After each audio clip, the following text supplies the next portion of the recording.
either team with maybe the exception of Lissandra and Camille. Ooh, here we go again. Because you just can't really target Griffin. Yeah, like you're mentioning. Chovy can play anything. This guy has a champion ocean available to him, so... A champion planet, basically. Yeah. Champion galaxy, and here comes one. Akali, potentially, I mean, she is one of the defining champions in the game right now on 9.2. You know who's not a defining champion anymore? Aatrox. But he just got locked in for Sandbox. See if they accompany that with another one, which is Cassiopeia. So, Griffin, you know, you were mentioning in the previous cast earlier tonight that Griffin doesn't seem to care that much about Cassio, and what Griffin basically said here is, you can take Lucian if you want, but then we get Cassio. Surprisingly, though, Griffin didn't want Cassiopeia. Yeah, I mean, I suppose they just value the Akali for Chovy a little bit higher. It's his most played by far, 5-0. His next is Galio at 2-0. So, just wants to get onto Ultra Comfort and the best, but will be potentially going up against a Galio here. I think someone needs to get Sandbox the patch notes. Give them a little bit of a rundown. Galio and Aatrox on the same team, and this is patch 9.2. So this is very peculiar. And it's running into Urgot. So surprisingly, the still really strong mid lane pick in the Akali, who wasn't hurt as much as some of the other mids, and the super powerful top laner, Urgot, who survived this patch, ends up on Griffin's side, but Sandbox does get the Cassiopeia. Now we're moving into the second ban phase. Fiddlesticks now being banned away by Griffin. Could definitely be quite annoying for the Aatrox and Cassiopeia. And Xin Zhao now being banned away by Griffin, which I think is an excellent choice. And they have the mixed damage in the bottom lane and the mid lane, whereas the Aatrox is likely going to be fending for himself up in top lane anyway. Yeah. Do you consider banning Lee Sin here as Griffin once again? We were mentioning it before. It's OnFleek's most played. Could consider it. They do want to chop down on OnFleek's champion pool. Born. Yeah, they're targeting Lehends here. Take away all the supports away from him, all the weird stuff, all the new stuff. Whatever it is, it's all being taken away. Well, we'll see if they do end up going with a Lee Sin ban. That would leave up Xin Zhao. Or, sorry, Xin Zhao is banned away. That would, well, Nocturne actually banned away as well. Yeah. Lee Sin now going to be hovered, and this is just what we were talking about. The interesting thing is they do ban the Nocturne so that there's no synergy there with the Galio to provide for the engages. There's definitely a lot of scary champions on the side of Sandbox. But as you mentioned, they want to take away synergy with the Nocturne ban, so I do like the idea. Kind of trying to take away from their all-out engage opportunity. But Lee Sin will be in a similar light, and Tarzan thinking about the Zac now. He's hovering it. And this is interesting. This definitely gives them a lot of kill potential up in the top lane with that Urgot blue side Zac, especially if Aatrox is ever pushing him in. Although we don't know yet. Maybe it could be Cassiopeia in top lane and Aatrox goes into mid. Well, that would be a little less likely, and now Shen locked in as the final pick. Now the team composition for Griffin, they don't have a lot of wave clear. They don't have clear access to getting to the backline of Sandbox outside of a Zac being able to jump in, getting submarined with the Shen, and then Akali trying to dive all the way into it. But generally you're going to have a reliance on summoners to a degree. You're going to have to play around key cooldowns in order to sort of make that play work. But also you're going to have the items necessary to make those extremely deep plays. So Griffin's team composition definitely has somewhat of a reliance on Baron in order to truly close out games.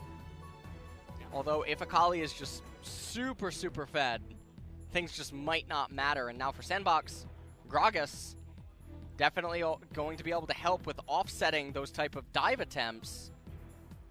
Yeah, I like the idea. You could have considered some other supports that were available, but there were actually a surprising amount of bans to the support pool in this game. I mean, you take a look at the Thresh on the side of Griffin, and then on the side of Sandbox, they banned out 4 different supports, so they kind of eventually left themselves with not too many good picks left available, and they do go with the Gragas. So we'll see if that does work out. League of Lehends does come back as well, as we will have Lehends hopping back onto Shin. Urgot, Zach, Akali, Lucian, and Shen. Zach's primary goal is to get an acceleration going either up in top lane or mid lane, but he does definitely have potency in bottom, and then they're looking to have an explosive mid game. This team comp slows down greatly after 2 items. And on the flip side, for Sandbox, Aatrox, Lee Sin, Galio, Cassiopeia, and Gragas definitely have some more tools available to them inside of the Cassio as the game goes longer. But likewise, this team composition also peaks in mid-game. Yeah, very, very true. Well, guys, the moment has come finally. Game number 1 of Griffin versus Sandbox starts now.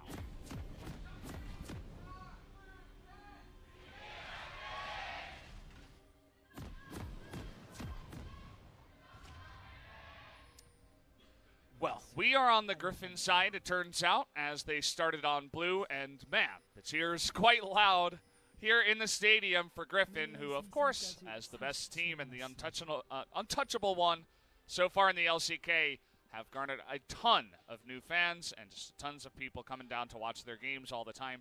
Sandbox, if they take a win tonight, even one game is what I was saying before, even just one, that proves something. They do something that nobody else could do yet.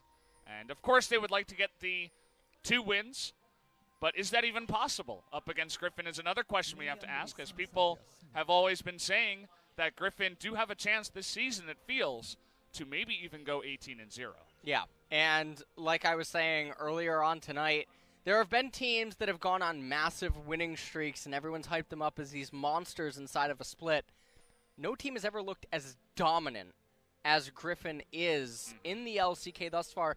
And in its own light, that is causing some viewers and people around the world to question, is Griffin really just that good, or is LCK looking a little bit weak? Yeah. And I'm so glad that I get to watch this series here tonight, because there's a lot of eyes on this series to see what can Sandbox do against Griffin.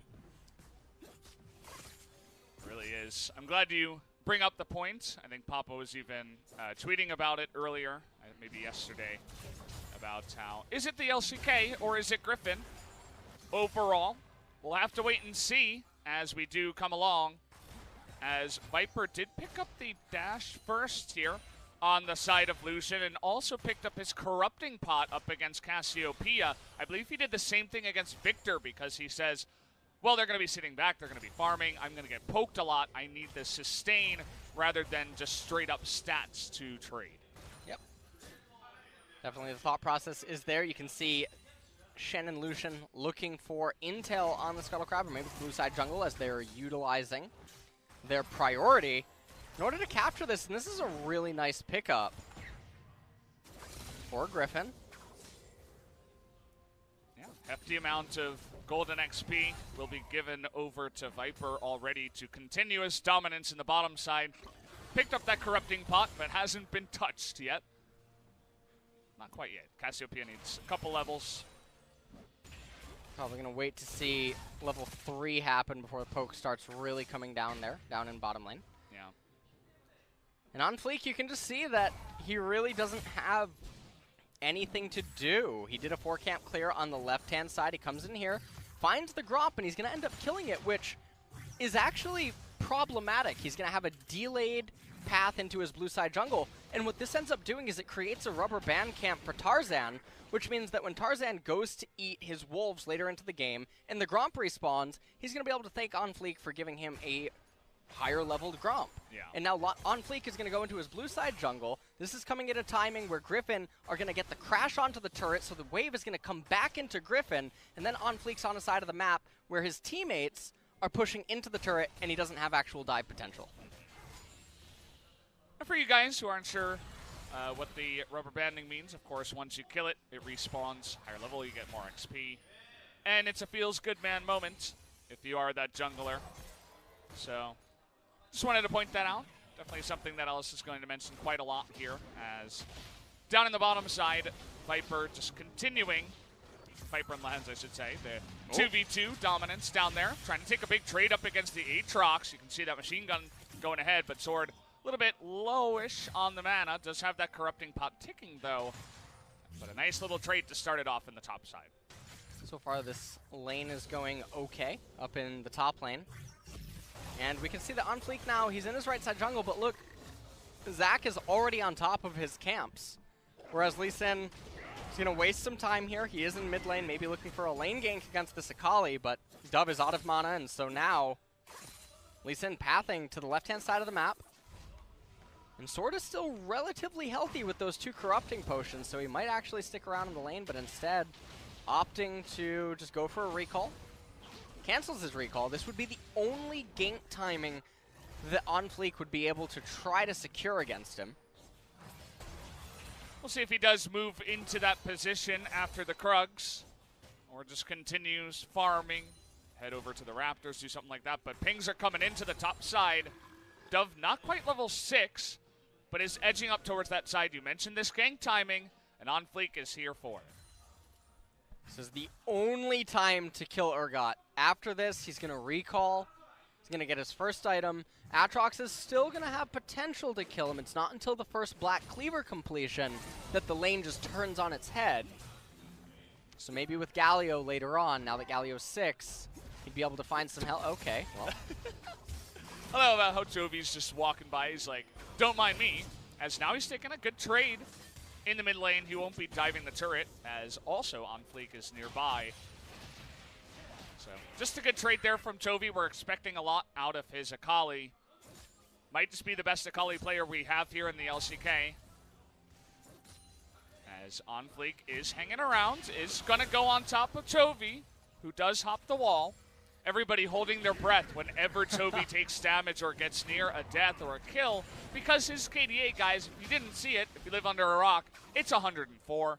And one death will chop that in half. He'll immediately go to 52 if he doesn't get any kills. Can't have that happen. That's not okay. That's not all right. We need to only increase KDA, not lose. I gotta curse him. He's gonna die this game. What? What? Why would you do that? I don't. Some people like to see the world burn, you know? Oh, so no. He's gonna get a death this game, Brendan. Well, I'm not looking forward to that. Some people are calling for it. I was watching with Wolf Schroeder, his caster for other games, and a good friend of ours out here in Korea. We were watching the SKT Griffin series, and he was cheering for Chovy to die as well. So I hope you know that both of you guys are on the same page with that, at least, as I am not. In a video game, of course. Yes. Yeah. In a video. I hope you guys understand where that's coming from. TOS. Don't think there should be any misunderstandings there. As OnFleek is heading up towards the top side once again, and this time he is 6. And we've seen a lot of good Lee Sins in our time. OnFleek as well is extremely clean on the combo, so expect some good stuff from him. Has a level up on Tarzan, and is actually going more. He's going in. He's not messing around. He's level 6. And there it is, the kick into the wall, but actually a lot of health given back over to the side of Tarzan. Is just going to go ahead and smite the camp as well. As no big deal, he says OnFleek now could be in a lot of trouble. Here is the rest of the Sandbox team, though, but they're still going on OnFleek. He gets the Shuriken, doesn't even need to get it in. Lehends gets first blood, but now we got 2 very strong members on the side of Sandbox, but they will not continue to go on in there, as down in the bottom lane, Viper casually going 1v2, and as Urgot was making his way back into the fight, Sandbox had to back away. So we can talk about the upside of this fight is Dove doesn't have any mana remaining, and he doesn't have teleport. Summit went to that fight. Meanwhile, Sword was back up in top lane. He's getting priority. I think he's going to get a plate on this wave, just looking at the minimap.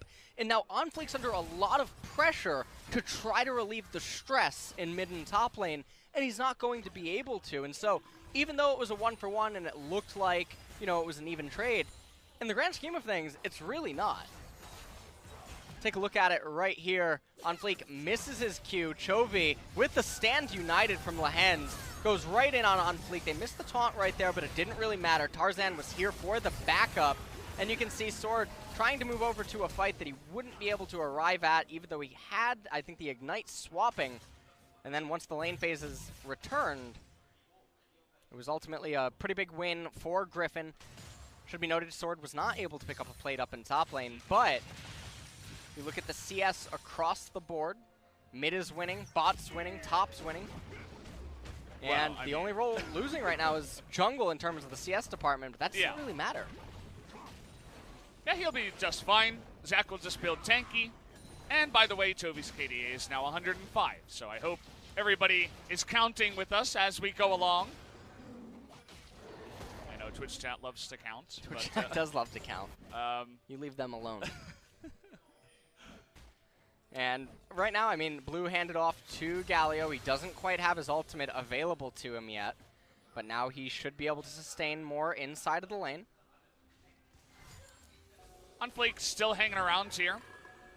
See if he can make a play onto Lehends, but no flash currently available on OnFleek, whereas Lehends is also Shin, so pretty hard to pull that one off, and he will just back away. I really like the way that Griffin's playing out this game. Everything's very slow and controlled, as it should be with that Zach. Chovy taking a trade. Oh, they want to get on top of him. He does have his cleanse going on in. Chovy taking a bunch of damage, but again, he is a collie. He's going back in, trying to nearly get a kill onto OnFleek, saying, get the hell out of my lane. He's going to be totally fine. And both of them are backing up right there, maybe trying to bait Chovy, as Galio's just out of vision. He has flash available too. And not too much going to happen right here. Tarzan now recalling. Meanwhile, up in top lane, not sure how close Urgot is to the Black Cleaver. Oh. Well, he's trying to make this play up in the top side. And it's going to expire. Oh, I thought it was about to expire. So close. That was really close. TP in the bot lane. They want to get on top of Joker, who is in so much trouble. Dove trying to help him out. But there it is, the passive proc on the side of Zach. Can they get it down? Can they get any kills here? They will get the Zach down, but Dove still available. Not going to go down. Here comes Chovy, though. Trying to get on top of OnFleek, but an easy kick away means that the fight will end in the end. That was a very uncharacteristic mistake that Griffin just made, and I'm really surprised to see them do it. Ghost was out of mana on the Cassiopeia, and given the fact that Chovy was tailing OnFleek, it would have been a fine trade to keep persisting on with that and kill Dove, or at least get his flash out of him, but instead chose to back off. And just a second prior to that, we were talking about the Urgot and Aatrox interaction, but hold that thought as we talk about this trade down in bottom really fast. You can see Joker and Lehends sort of looking at each other. Tarzan coming in from behind. Joker manages to escape there, not causing Ghost to get locked up by the CC as well. Viper kills the Gragas right there, and they're doing so much damage to Dove as they're trying to kill Tarzan. And then right here, yes, Lee Sin's here. Ghost is out of mana, and Galio just came out of Zanya's with Chovy tailing. Yeah. So they could have definitely gone further inside of that trade, but chose not to.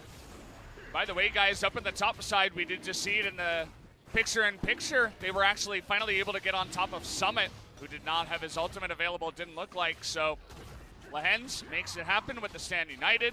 They get a kill up there, and they're looking to roll that into a Rift Herald on the top side, but OnFleek and the rest of Sandbox say, okay, we'll just take Infernal.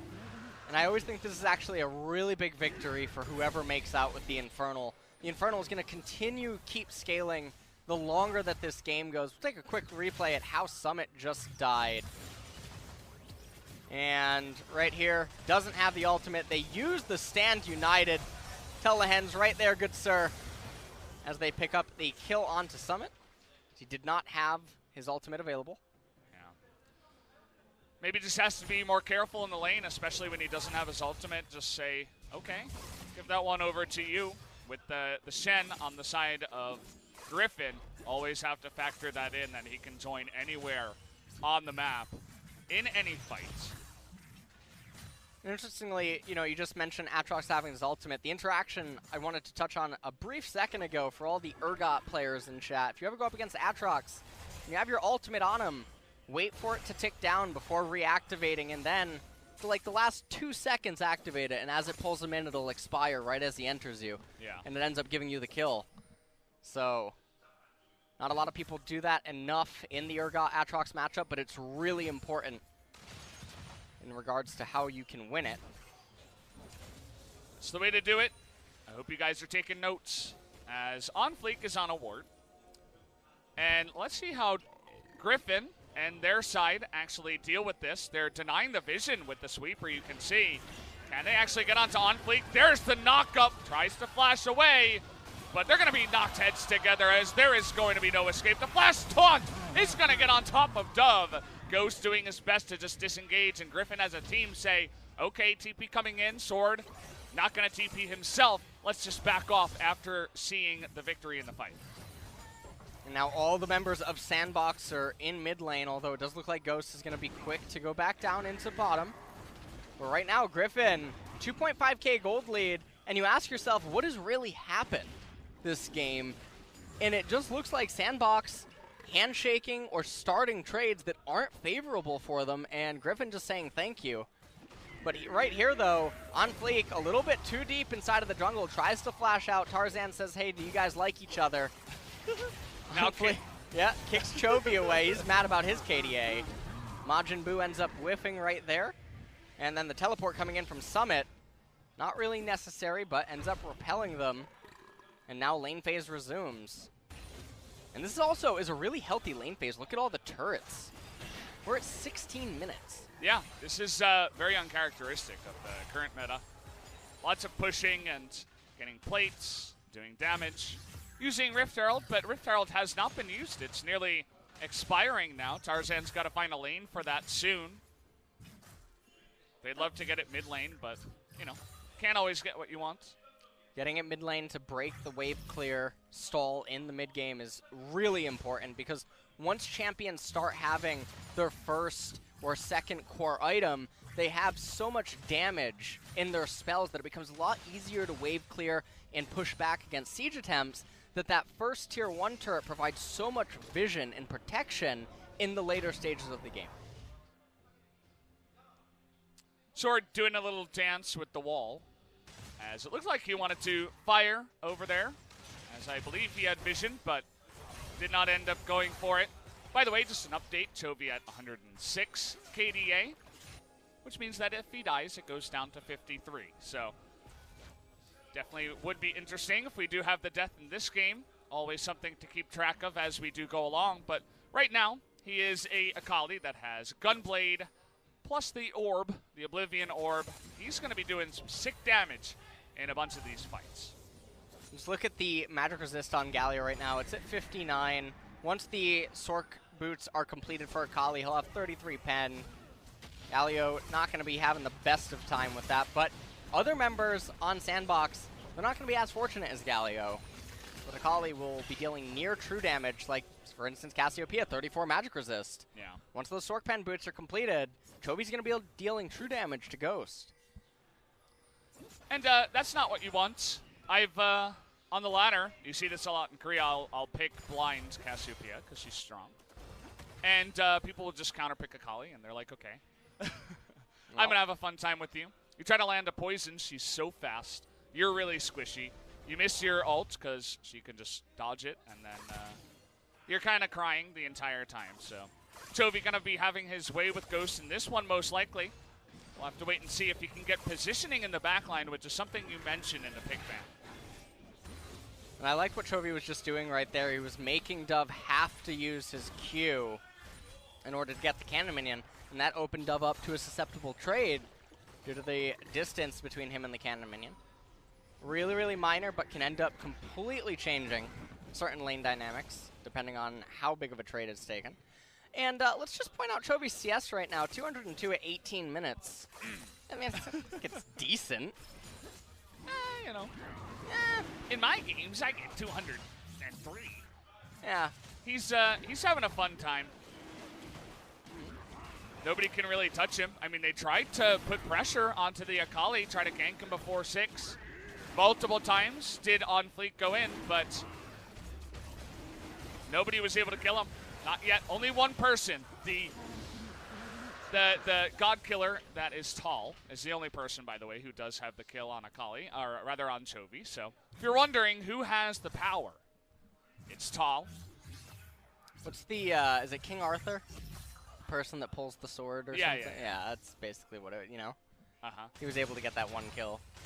He was the chosen one He was to the kill chosen him one. so far. Yeah.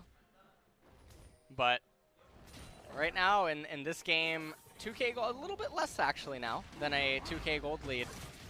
And for Griffin, the first major team fight that's gonna have to take place in probably the next 5 minutes or so because the Mountain Drake is coming up. Griffin has to win that one decisively because the tipping point is 2.5 items. That's when Galio and Cassiopeia are gonna start to become a little bit more problematic. And the only upside Griffin has going for them is the Akali. She's the standalone champion in that team comp that won't slow down until way later in the game and is constantly a threat to the primary carries on Sandbox.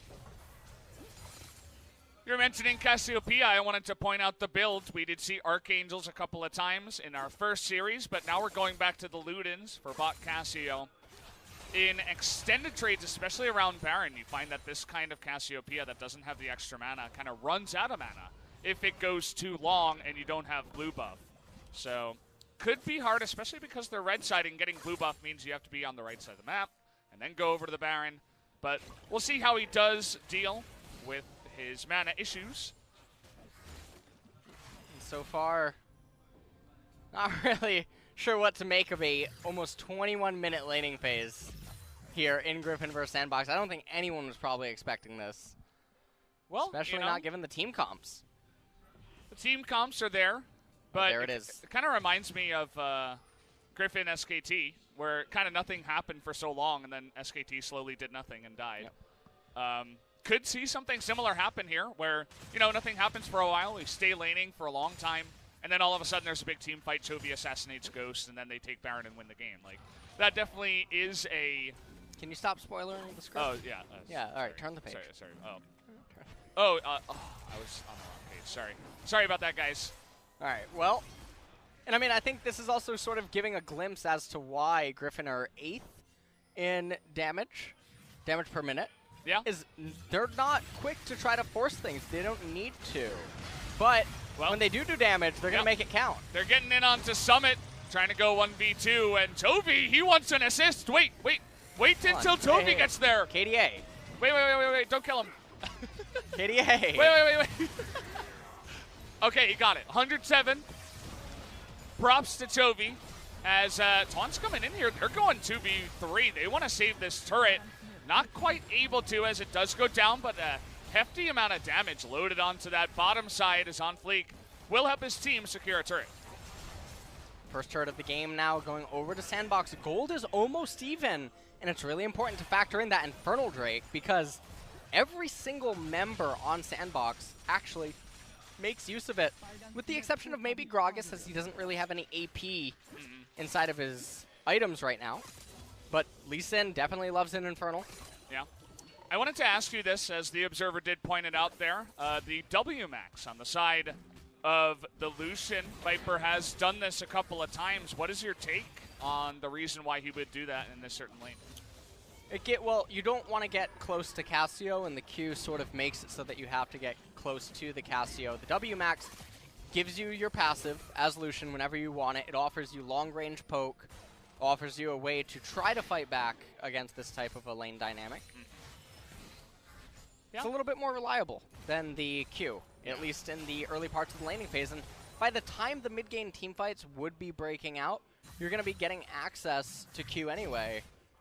So it's not the end of the world. Yeah. It was interesting, though. I think he also had a second point in the E in the dash. Not 100% about that. We take a look at it now. Yeah, it's actually maxed second. So he's maxing his Q last on Illusion. Suppose he wants to be very mobile. Maybe we'll have a MVP interview and ask him about it. As in the Mountain, rather, is coming up here in just a moment. 15 seconds, and Sandbox setting up all their vision for this objective. This is quite an important one at that. It is the Mountain Drake. And Sandbox, if they get a Mountain Drake with a Cassiopeia, that Baron will just disappear. Yeah. So both teams should be putting high priority on this. Both top laners do have teleport available to them right now. It's just a struggle for vision over these choke points. Well, that's not the right direction. Unless they're anticipating some sort of a flank ward from Summit. That could be the only reason to maybe hit it that way. That's what you'd have to imagine, as Chovy coming in from the right side, looking to potentially sandwich the side of Sandbox, but they say, nope, we're going to back away and just be safe on this one. We will not overextend for the Mountain Drake just yet.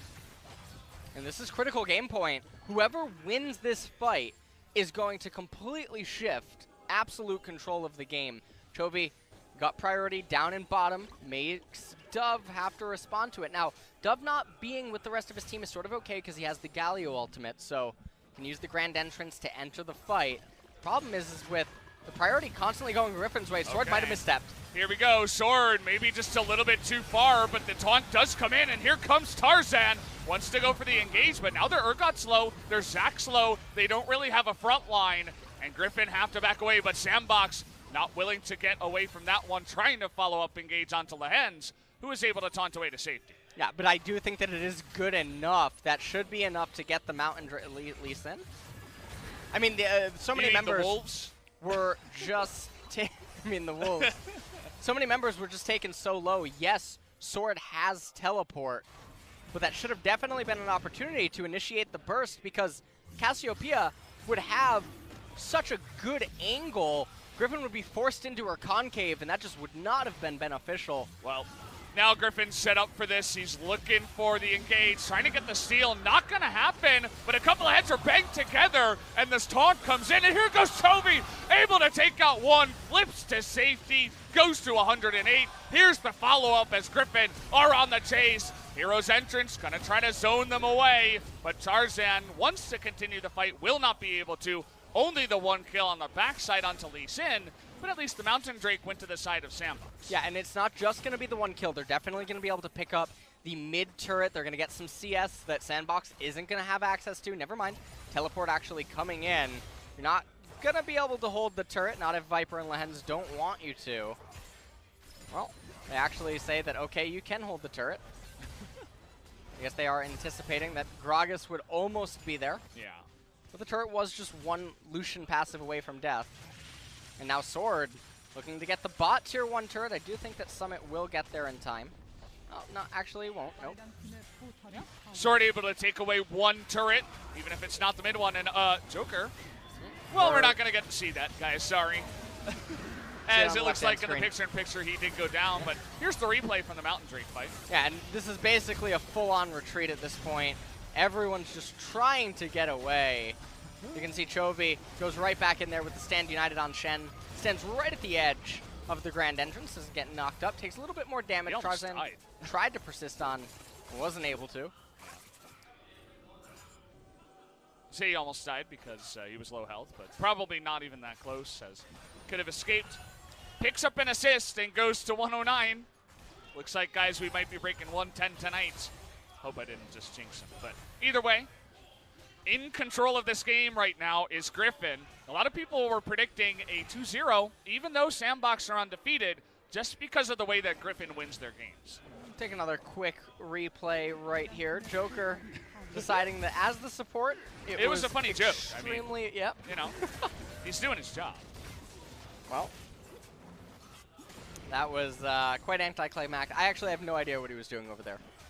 I can't even try to come up with a false narrative. It just doesn't make sense. Yeah, just a mistake, and it's an unfortunate one because, you know, you don't want to be giving extra gold, extra kills to their side. Fortunately, Griffin weren't able to just roll it into a big objective. Fortunate for Joker, I should say, as they just pick up the kill, pick up the blue, and should be happy with that. And right now, just some posturing yet again. Chovy goes up into the top lane. And Sandbox, I mean, at one point they were about 2K gold, close to Griffin, and yes, they are down 2 turrets right now, but it does feel like the map movements are definitely consistently going in Griffin's favor. Chovy level 17, up a level here on Dove. Has his Zonias now too, so in terms of not dying, that will certainly help him out and just be present to fully engage into that back line and not be scared to do so. has that 3-item core. Going to be having some fun times with that. And right now, Cassiopeia has the Fiendish Codex. Curious to actually see what the 4th item of choice will be for Ghost. But both of these teams, you would think that they're being ready to fight, but I think that Sandbox is probably content to just wait for that second Mountain Drake. One Mountain, it's nice.